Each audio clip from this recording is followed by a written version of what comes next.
Hi guys! I-flex ko lang po ang mga video na alam nyo na ang mga na-content natin. Ayan ay sa dami po naming na upload, dami naming nagawa. Nung nasa Cebu kami, nagbakasyon po kami ng June 2021 at bumalik po kami ng June 24, 2024 dito sa Iloilo. So halos lahat po dahil guys na eksena kinuhaan po natin. So ito, halos ilang videos na lang po. So matatapos na po siya. Mga ilang ano na lang para i-delete ko na po siya sa aking gallery para naman po malagyan naman po ng space. Ayan po guys, papalapag na po tayo sa International Iloilo Airport. Ayan, makikita nyo naman po sa taas yung papawid. Kasi talagang pinagtyagaan ko yan guys, kinuhaan.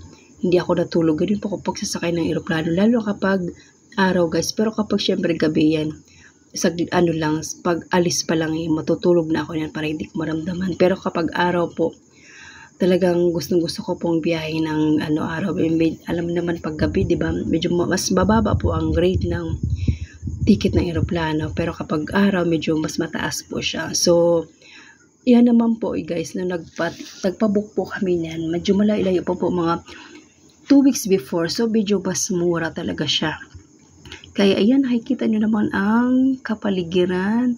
Nakikita nyo po guys na ang airport ng Iloilo ay pinagitnaan po yan siya ng palayan. Talagang maa-amaze ka na, lalo na kapag first time ka, halimbawa pag sa aking papawid ka lang pababa pa lang eroplano na Hello everyone, Spirit Pacific welcomes you to Iloilo International Airport.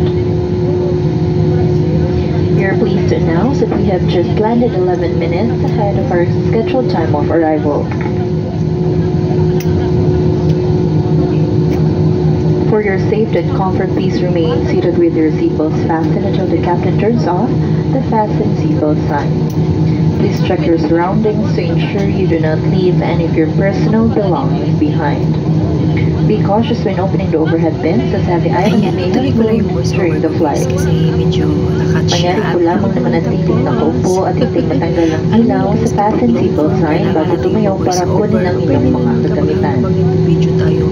Naisip namin ipaalam sa inyo ng paggamit ng palikuran sa mga sandaling ito ay may gitna pinapabawal. On behalf of your entire Cebu Pacific team, head of our flight deck crew, Captain Espinosa, and First Officer Yu, together with your cabin crew,